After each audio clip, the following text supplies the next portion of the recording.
Sorry, gue lepas dulu biar lebih enak. Gue kedatangan tamu sahabat gue yang dulu main Sahabat sama bro. gue. Iya. Gue coba untuk kabarin, alhamdulillah dia mau untuk ngisi podcast gue. Mungkin lo boleh perkenalan dulu biar teman-teman pada tahu nama lo siapa. Oke, halo teman-teman semua. Halo Mas Bro Awis yang udah lama banget nggak ketemu. Gue mau kenalan. Kedengeran nggak ya? Kayak gue buka Nggak, masker ya. Buka ya nggak apa-apa. Buka aja ya. Oke, nama gue Nisa. Gue tinggal di daerah Tangerang. Gue sekarang ini pekerjaan gue adalah karyawan swasta dan juga seorang istri dan ibu rumah tangga dari 3 orang anak. Alhamdulillah. Dengan bangganya gue punya 3 orang anak. Bro. Asik. Gue biar lebih enak manggil lo Bunda apa Nisa nih biar Bebas. aja. Ya, dibikin enak aja ya kan. Kisah hidup lo, temen-temen biar Kisah hidup gue banyak loh. biar Kalau gue temen-temen- diceritain bisa 2 hari 2 malam. biar teman-teman bisa ambil sisi inspiratif ya, biar teman-teman yang dulu yang sekarang masih make biar ngelihat lo biar ya bisa survive berhenti lah. Ya. Oke, pertama-tama sih gue mau ngucapin makasih banget buat Awis yang udah ngundang gue, karena di sini gue dikasih kesempatan untuk berbagi informasi, berbagi cerita, berbagi pengalaman tentang apa yang gue rasakan, tentang apa yang gue alamin, dan itu bukannya mengada-ngada, tidak dilebih-lebihkan insya Allah, dan tidak juga dikurang-kurangin. Gue berusaha bicara apa adanya dan nggak ada unsur untuk menjudge atau apapun itu, cuma untuk berbagi informasi aja buat teman-teman semua ya. Gue punya cerita sisi gelap gue. Aneh. Seru kan nih? Kalau tetap pantengin lanjutin Gelap bro. Sisi gelap gue di mana itu menjadi proses yang menjadikan gue seperti sekarang ini. Nah, sisi gelap gue itu adalah ketika gue kenal dengan yang namanya drugs atau narkotika, narkoba atau apapun Di jenisnya. sini gue nggak menanyakan ya apa yang lo pakai, ya beres-beres aja lo mau Iya. open ya kenapa, cuman mau sekedar ini lo dulu gue pernah ini gitu. Ya, gue berusaha cerita garis besarnya aja, dimana di situ banyak banget pelajaran yang gue dapet. Itu gue mulai kenal itu dari SMA kelas 1 di tahun 98 ya. Itu juga nih. Orang lama cuy. Bener ketemu lagi. Kolot. Alhamdulillah masih dikasih sehat sampai sekarang. Alhamdulillah. Amin. Di tahun 98 SMA kelas 1 tepatnya itu gua kenal yang namanya Utau. SMA Kelas 1. Sotio SMA kelas 1 cuy. Waduh. Bangor. Terus. Bangor banget ya. Bukannya mau jadi kebanggaan, bukannya mau jadi ini buat diri gue sendiri, tapi ini menjadi pelajaran buat gue berbagi ke teman-teman itu, bukan mau membanggakan diri gue. Gue di kelas 1 SMA itu udah kenal itu karena dunia gue pada saat itu, lingkungan gue bertemu dengan teman yang satu sebaya pada saat itu, teman kecil, teman ketemu lagi di SMA, dan kita SMA bareng, dan kita kenal bareng dengan si Utau itu. Sorry gue potong nih. Tapi memang pas di zaman lo itu eranya memang happeningnya si Utau ya? Iya, sedang ramai-ramainya pada saat itu, tahun 98an itu lagi rame-ramenya, dan gampang banget lo buat nyari itu, buat dapetin itu. Bukan main gampangnya, lu nggak perlu jauh-jauh kemana, lu bisa dengan ininya di depan mata lu udah ada gitu. Jalan kaki bisa bro? Bisa, jalan kaki bisa gue jalanin. Kepleset nyampe. Kepleset nyampe, pokoknya apa aja ada di situ. Dan gue di situ bener-bener baru tahu, ini apa sih bentuknya, kok dipakainya di suntik pada saat itu disuntik. Dan rasa apa ya, rasa kepengen tahu gue itu tuh yang lebih tinggi banget, yang lebih besar banget ketika memang di rumah. Gila, dia mau dengan gue bilang, Dengan "Sorry senang nih, hati. gue nggak bisa bayar segala macam," tapi dia terus loh mau ikut, mau ngisi konten gue. Oke, lanjut gue. Oke, ya dari situ tadi sampai mana ya gue? Sampai tadi lo ada di posisi keluarga yang Iya, di berpendidikan itu. situasi kondisi gua itu pada saat itu keluarga gua memberikan ilmu agama cukup menurut gua. Ilmu pendidikan juga baik ya menurut gua. Dan gak ada yang kurang dari sisi mereka, tapi entah apa yang gua cari pada saat itu. Mereka coba bilang jangan pernah pakai narkoba. Say no to drug, banyak iklan say no to drug, tapi mereka nggak ngejelasin ini kenapa gua nggak boleh gitu. Sementara jiwa kelabilan gua pada saat itu, yang adrenalin kita di masa-masa itu lagi tinggi-tingginya, lagi sedang macu-macunya itu kan. Ini kok kayaknya gua nggak puas dengan cuma dibilang nggak boleh lo pakai itu nggak boleh pokoknya. Dari segi agama lo nggak boleh, dari segi ini lo nggak boleh. Tapi gimana gue bisa tahu kenapa itu nggak boleh? Akhirnya gue mencoba untuk memutuskan gue mau ngerasain itu rasanya. Di situ gue akan tahu kenapa ini bisa nggak boleh. Tapi sorry nih, lu rasa kepengen lu tuh lu disodorin sama temen lu, ini kalau gini biar gaul nih, apa yang mau dari diri lu nih? Gue pengen tahu tuh rasanya bagaimana. Emang lingkungan gue pada saat itu ketemu dengan orang yang seperti itu, ya. Tapi gue sangat salut sama temen gue yang itu, yang sudah almarhum ya dia udah aman, udah tenang di sana. Halo Mong, gue salam buat lo, Al-Fatihah buat lo ya. Makasih banget udah ngenalin gue dengan dunia itu. Gue tidak menyesal sama sekali. Tapi dia tidak menyodorkan itu sama gue, sama sekali tidak. Berarti Cuma real dia dari diri lu ya? Iya, dia cuma pakai depan gue, mau lihat itu apa namanya. Gue bilang ini putau, kata dia gitu. Lo lihat aja ya, gue pakai dulu. Masih disuruh lihat aja ya? Posisi itu gue disuruh lihat. Gue ngelihat, oh ini yang namanya drugs narkoba jenis putau pada saat itu. Dia pakai, dia suntik. Mom, gue pengen dok. Tiba-tiba itu kayak dok terpacu gitu loh di dalam diri gue. Ya? Iya, gue pengen nyoba, gue pengen tahu rasanya kayak apa. Jangan, temen gue sempet bilang jangan, karena kalau lo nyoba ini takut efeknya nanti lo ngedik kecanduan, kata dia, kayak gue, kata dia gitu. Lo jangan sampai nyoba, lo boleh temen sama gue tapi lo nggak harus nyoba ini. Itu salutnya gue sama temen gue. Enggak mau, dia keras, gue juga keras pada saat itu. Dia punya prinsip, gue juga punya prinsip. Mungkin dia lebih care bun, Ya. dia nggak mau lihat temennya seperti itu. Bener banget, dia sayang banget sama temennya. Dia lebih baik rusak sendiri, nggak ngerusak temen-temennya gitu. Tapi maaf banget, gue menghargai lo, tapi gue pengen nyoba. Boleh gue minta? Yakin lo? Berapa kali dia tanya yakin, dan akhirnya gue coba. Dikasih sama dia. Oke nih, gue kasih. Di sendiri apa di ini gue? Pada saat itu gue nggak ngerti cara makainya gimana, gue nggak tahu bagaimana ininya, reaksinya seperti apa ke badan. Akhirnya gue tanpa juga tahu gue resikonya nanti apa ke depannya kalau gue pakai ini, tapi gue tahu itu pasti beresiko. Gue paham, gue sadar itu akan beresiko, tapi gue nggak tahu resiko yang akan gue hadapi di depan nanti. Yang jelas gue mengambil keputusan untuk memilih pakai itu atas dasar diri gue sendiri. Apapun nanti resiko yang gue terima di depan nanti, seberat apapun itu, gue siap. Itu aja yang memantapkan gue untuk mencoba itu. Akhirnya ya udah, gue kasih tangan gue, set, coba dong suntikin. First tuh ya? First time. Terus? Akhirnya disuntikin sama dia. Kalau udah berasa, kasih tahu gue. Berasanya gimana? Pokoknya kalau lo udah ngerasa beda dalam diri lo bilang sama gue takut lo ode, kata dia gitu.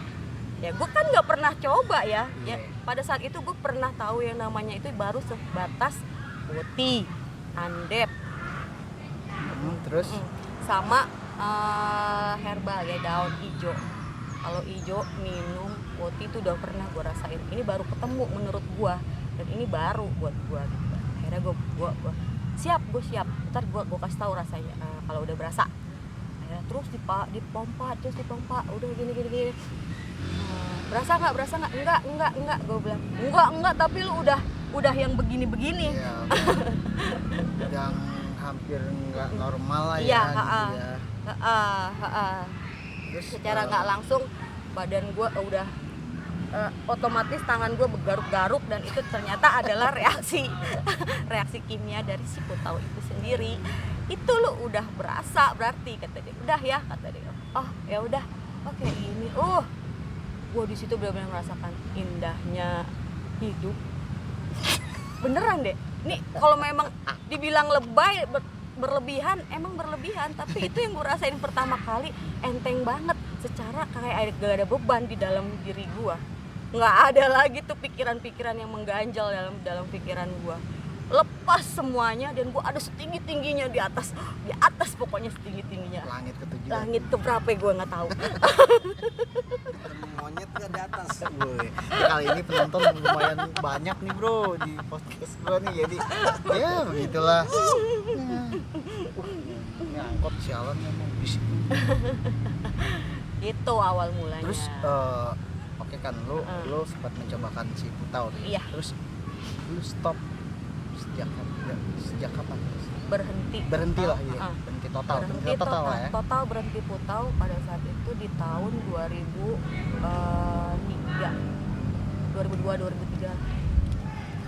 itu dari tahun berapa ya, kurang lebih gue pakai itu berarti 4 sampai 5 tahun, karena gue masih punya ketemu sama temen gue yang ini nih. Ketika ketemu ritual lah kita. Iya. Karena kan pada saat lulus SMA dia kuliah di Jogja, gue tetap To be continue ya. ya. Gue stay di sini dengan dunia gue yang baru. Dunia gue yang baru pada saat itu adalah sabu. Tapi sorry, di saat lu make itu, lu pernah nggak entah kakak lu, apa ibu lu, apa bokap lu, lu ketahuan? Lu ngapain lu ini? Pernah? Beberapa kali ketahuan. Dan itu yang merubah pribadi gue menjadi lebih memberontak. Karena gue merasa, kenapa emangnya? Gue nggak minta duit kalian gitu, gue nggak ngerusak badan kalian. Yang make gue, yang mabok gue, beberapa kali mereka nemuin insul. Bokap curiga dengan gue sering keluar masuk kamar, tiba-tiba kuncian di kamar, terus keluar kamar dalam kondisi yang udah begitu gitu. Sementara bokap kan sering baca berita adiksi ini tuh seperti apa gitu.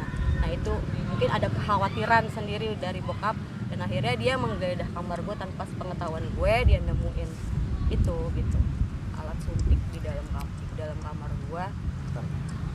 Dia marah, gue balik marah. Karena mungkin dari si efek dari si zat itu kali ya. Iya, mungkin gue masih di bawah ini zat itu sendiri gitu. Terus sorry nih ya, pasangan lu mengetahui? Pasangan lu yang sekarang nih? Pasangan gue yang sekarang, gue berusaha jujur dan terbuka sama. Gue punya pasangan ini yang kedua. Ini. Wow. Kenapa tuh? Terus ini adalah pasangan gue yang kedua. Alhamdulillah sudah 2 kali. Itu kapan, Wis? ini anjir. Amin. Setelah obrolan harus ada doa ya kan. Tapi gue lihat kalau pasangan lo nerima lo apa adanya, insya Allah apapun masalahnya itu akan selalu ada jalan keluar. Iya. Kalau gue lihat sih memang dari lo juga, gue lihat sehabis lo mungkin berhenti total nih, lo bilang kan lo berhenti total. Iya. Sekarang lo kerja gue lihat lo kerja lo udah enak. Alhamdulillah. Iya. Terus lo udah enjoy gitu aja dengan dunia lo, terus lo melupakan drugs. Iya. Sedikit demi sedikit, biarpun itu agak susah ya pada saat itu. Cuma yang menjadi motivasi gua untuk melupakan itu adalah, apalagi sih yang lo cari? Dan sekarang itu PR lo adalah bagaimana masa depan anak-anak lo, depan mata lo. Bagaimana lo membahagiakan orang tua lo yang dulu pernah lo kecewakan. Tuh, dengerin. Itu pelajaran banget. Pelajaran banget ketika gua pada masa itu gua sama sekali tidak memikirkan perasaan mereka. Bagaimana sakitnya mereka melihat anaknya seperti itu, hancur seperti itu. Walaupun dari segi pelajaran, dari segi gue tidak mengecewakan. Gue tetap bertanggung jawab kepada sekolah gue. Itu yang bikin bokap gue agak-agak, kok ini dengan pengaruh zat dia masih bisa. Alhamdulillah gue dapet ranking terus bro pada saat SMA Berarti itu. lu berprestasi ya.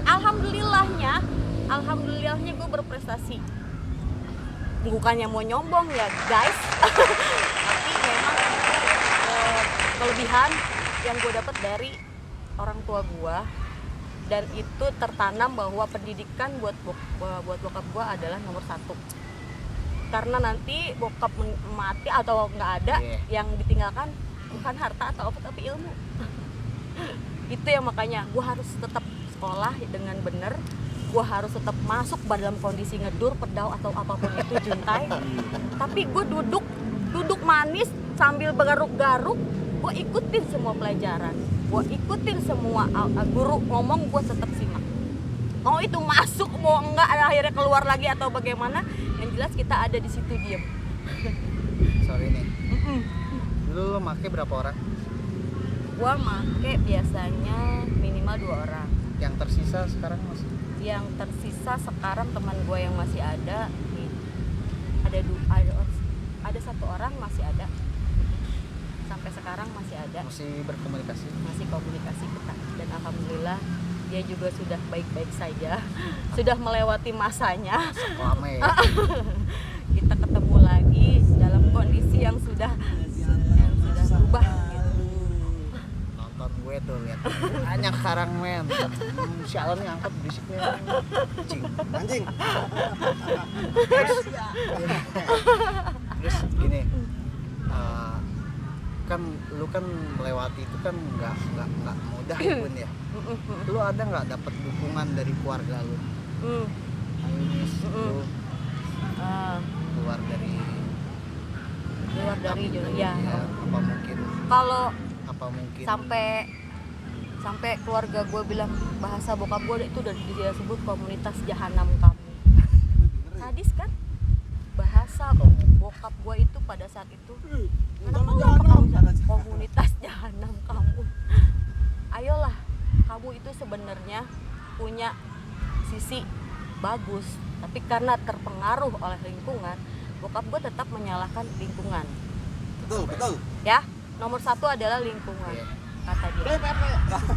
Tapi kalau gue tidak pernah menyalahkan lingkungan sama sekali. Gue nggak pernah. Gue menyalahkan diri gue sendiri dong. Iya dong. Berisik gue. Gimana sih nih Pak RT? Lu nggak pernah menyalahkan? Enggak, gue sama sekali nggak menyalahkan lingkungan. Gue nggak nyesel kenal dengan orang-orang itu. Itu jadi pelajaran banget dan menjadi proses hidup gue gitu. Mungkin gini kali Bun ya. Kalau mungkin lu nggak gitu, lu nggak akan seperti sekarang kali ya. Nah, itu dia. Pelajaran dan hikmahnya yang gue ambil sekarang. Gue nggak akan tahu rasanya kayak apa. Gue punya anak sekarang di usia yang sekarang sedang rentan-rentannya. Ketika mereka bertanya, ketika mereka mau tahu tentang itu, gue ceritain semuanya. Pengalaman gue bisa share sama mereka. Karena gue ngerasain itu, dan itu yang gue jaga buat anak-anak gue. Terakhir nih, satu pertanyaan. Lo mau berbagi nggak buat pengguna narkotika, khususnya perempuan ya? Iya. Apa pesan-pesan lo buat mereka yang masih make nih, Ya, buat sekarang pengguna? masih berkecimpung Iya. di situ.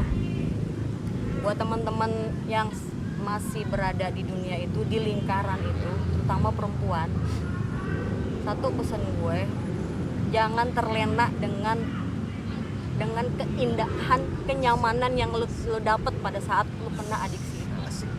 Karena itu sifatnya sementara. Cakep.